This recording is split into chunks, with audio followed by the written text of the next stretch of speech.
बिस्मिल्लाहिर्रहमानिर्रहीम। अस्सलाम वालेकुम दोस्तों, पूरी दुनिया में एक अजीबोगरीब बीमारी पैदा हो रही है जिसका लोगों को एहसास ही नहीं है। यह बीमारी इतनी ज़्यादा कॉमन होती जा रही है जिसका लोगों को सही तरह से नॉलेज ही नहीं है। हमारे साथ ऐसा क्यों हो रहा है? क्या आपके साथ भी कभी ऐसा हुआ है कि आप दिन भर कुछ भी ना करें फिर भी आप थक जाते हैं? फ़िज़िकल तौर पर भी कुछ ना करें लेकिन आपको थकावट हो जाती है। आपने नींद पूरी कर ली, इसके बावजूद आपके अंदर थकान है जो ख़त्म होने का नाम ही नहीं ले रही। यह पूरी दुनिया के अंदर अजीबोगरीब सूरत हाल बनती जा रही है। नींद पूरी करने के बावजूद भी आपको थकावट रहती है। आप कोई काम नहीं कर सकते, पैदल नहीं चल सकते। घरेलू ख़वातीन में यह मसला आम है। ज़्यादा काम ना करने के बावजूद भी थक जाती हैं। और कौन सी मेडिकल बीमारियां पैदा हो रही हैं और आपको क्या करना चाहिए, आज की वीडियो में हम आपको बताएंगे। तो जो दोस्त पहली दफ़ा इस चैनल का विज़िट कर रहे हैं वो इसे ज़रूर सब्सक्राइब कर लें और साथ लगे बेल के बटन को भी दबा दें ताकि हर आने वाली नई वीडियो का नोटिफिकेशन सबसे पहले आप तक पहुंचे। तो चलते हैं वीडियो की तरफ। मुख्तलिफ़ तरह की थकावट होती है कि आप फ़िज़िकल काम करते हैं और बहुत ज़्यादा थक जाते हैं, रात को नींद पूरी करते हैं और सुबह फ्रेश उठते हैं। घरेलू ख़वातीन भी दिन भर काम करती हैं, नींद भी पूरी करने के बावजूद भी कहती हैं कि जिस्म में इतनी थकावट है, ऐसा लगता है कि सदियों की नींद पूरी नहीं हो रही या इतना ज़्यादा काम कर लिया है कि हमें थकावट हो गई है। अब देखें कि एक मज़दूर है या एक क्रिकेटर है, वो सारा दिन एक्सरसाइज करता है, वर्जिश करता है, बहुत ज़्यादा भारी काम करता है, उसके बावजूद भी रात को नींद पूरी करने के बाद सुबह फ्रेश होकर उठता है, उससे कोई थकावट नहीं रहती।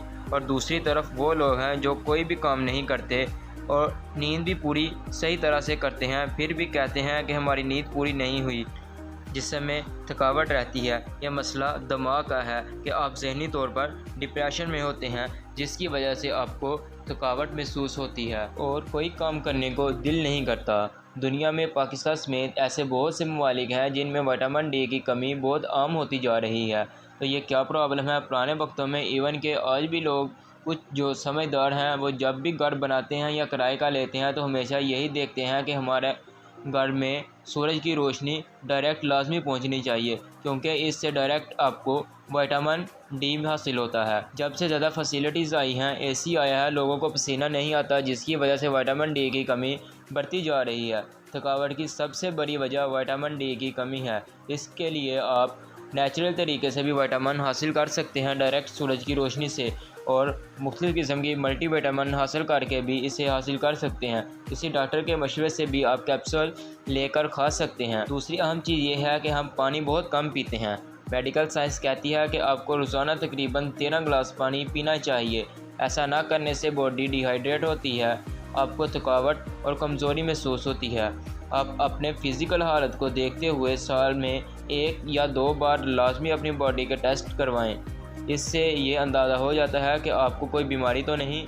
ऐसी घरेलू ख़वातीन जिनमें खून की कमी होती है या जो ज़्यादा काम करती हैं और इनके पीरियड के दौरान अक्सर इनका ब्लड डिस्चार्ज होने के बावजूद इनको खून की ज़्यादा कमी हो जाती है, और ऐसी ख़वातीन जिनको पहले ही खून की कमी होती है उन्हें घर वाले ताने दे रहे होते हैं कि ये हमेशा सोई ही रहती है और कोई काम नहीं करती। पहले हम फल ज़्यादा यूज़ करते थे और अब लोग यंग फूड और बाहर का खाना ज़्यादा मसालेदार अशिया का इस्तेमाल करते हैं। इससे आपका यूरिक एसिड भी बढ़ जाता है। यूरिक एसिड के बढ़ने से आपको खारिश होती है। आप कोशिश करें कि अपने दिमाग को ताज़ा रखें, स्ट्रेस कम लें, वर्जिश को ज़्यादा से ज़्यादा अपनाएं, चाहे थोड़ी देर ही करें लेकिन वर्जिश ज़रूर करें।